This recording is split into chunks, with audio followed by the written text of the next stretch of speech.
Now, some Canadian travelers are thinking twice before planning trips stateside as a result of the current tensions between Canada and the United States. Here's just a small sample of people expressing their feelings about what seems to be a growing trend among Canadians. I would not, choose to go U.S. During this situation. Maybe down the line I can plan something, but definitely not now. Personally, I don't want to travel again to U.S. to make, a vacation. No. I would choose another country for sure. Previously we used to, go there very frequently. Now perhaps we'd want to explore Canada more. And our next guest actually went a step further and just recently canceled a trip south of the border with his family and closest friends. We have reached Jason Dale in Port Dover, Ontario. Jason, thanks so much for making time for us today. Thanks for inviting me on, Natasha. Okay, Jason, I want to review some details and just tell me if I'm right or wrong. So what my producer Alex told me is that you, your husband, your 3 kids, and 2 other families, you all were all planning to go down to Tennessee this summer, but you recently decided to cancel the trip. Is that right? Yes, that's right. Why did you decide to cancel it? Well, when we booked it, which was about a year ago, we were hopeful that everything would be fine and we could still go. And we had no idea that this sort of economic and cultural assault would be coming. So we didn't really think twice about it.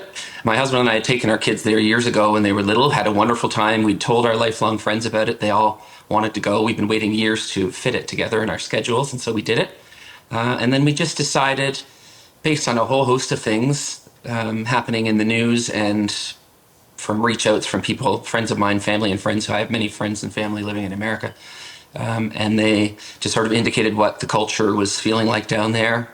And then what really did it for me, Natasha, was my friends and I had talked about, possibly canceling, but still hoping that we could stick it out. But then on a ride home from school about 2 weeks ago, my middle son, who's now driving and got us home, we're listening to the news every day on the way home at the top of the hour, and he had heard some of the things that were coming out of America, and he just turned to me and said, Dad, do you think we're safe to go down there with, 2-dad family and all of us and the things that are going on down there? I think it's kind of scary. And so that was it for me. As soon as I came home, I told my husband, no, I can't deal with that. I called my friends and said, this is what Graydon said to me, and I'm starting to feel really like we can't go. What did you say to your son when he said that to you? I was really proud of him, and I, at the very moment in the van, I just said, well, we're going to talk to Aunt Jen, Uncle Eric, Aunt Lindsay, and make these decisions together. But I understand what you're feeling, and I kind of feel something similar. Talk to me about that feeling, because you've addressed this, that there's something culturally happening in the United States, that there was a host of reasons that led to your cancellation.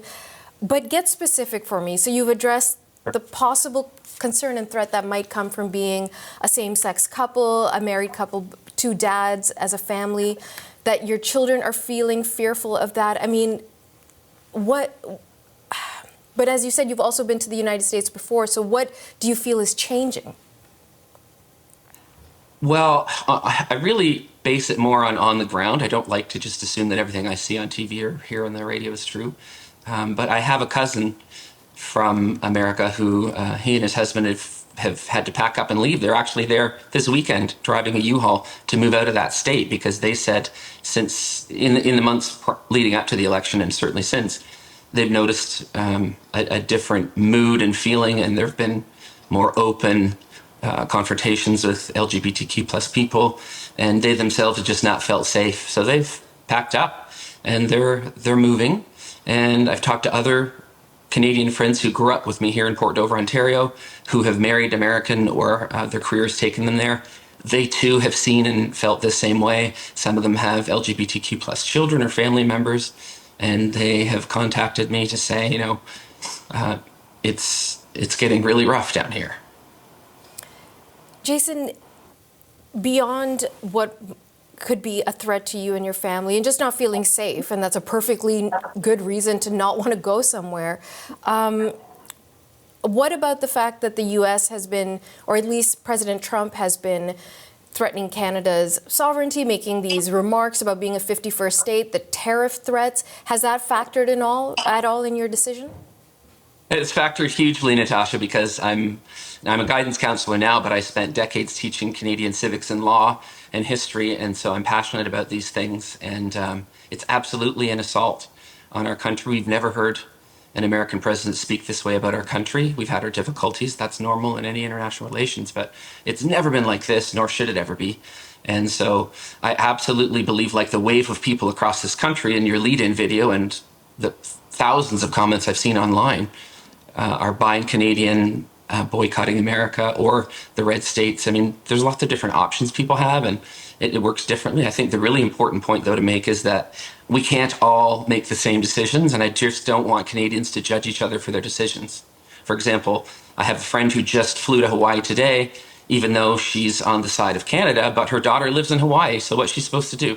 She wants to see her kid and go there because some family members and friends living in America really need their Canadian family now, so they should not be guilted into that by that, and they shouldn't have to explain it to anybody. It's none of our business. Do you feel that people are being judgy about it for the individuals who do decide to visit the United States?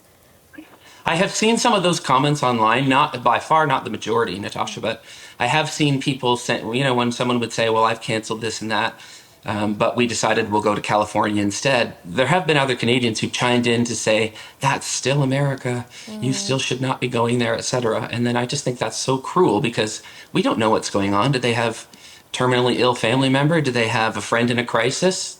I mean, I would go to America if I had to, if my family or friend really needed me to. They come first. Family comes first. Love is love. So, yeah, I hear you. I get it. So, you're not going to Tennessee. So, your family, two other families, a whole lot of you. It's a whole lot of planning. What are you doing instead? we're going to go to Montreal and Quebec City. I've taken students there before. I lead school trips sometimes, so I know those. I know Montreal anyway. I've taken students there a number of times. My husband and I honeymooned in Quebec City. None of our kids have ever been there. A couple of the adults in our group have never been there, so I'm just excited about it. I love those cities. I'm actually going there this weekend to Quebec City, taking 50 students with my colleagues to Carnival in Quebec City, so it's great. I'll go back in the summer. You and 50 students this weekend? Yeah. Oh, well, good luck to you, Jason. Go with Well, God. 4 other chaperones. But Okay. I thought it was you and the 50. That's No. It's intense. But listen, it's sad that the trip to Tennessee has been canceled. It sounds like you've got a wonderful alternative for the summer, and then hopefully you can see your family and friends again soon in the U.S. when maybe things settle down. I hope so, and I'm hearing a lot of people here in Port Dover saying the same kind of things. I don't know if you know much about Port Dover, Natasha, but it's considered Canada's most patriotic town. We're the only place in the whole country to have hosted a July 1st parade and townwide party since 1867. We pushed through the Great Depression, the World Wars, COVID, so, we're still full on. Go Canada. Go Canada. Jason Dale running for mayor of Port Dover, Ontario. No, absolutely not. Thanks so much for your time, Jason. Thank you so much. Take care.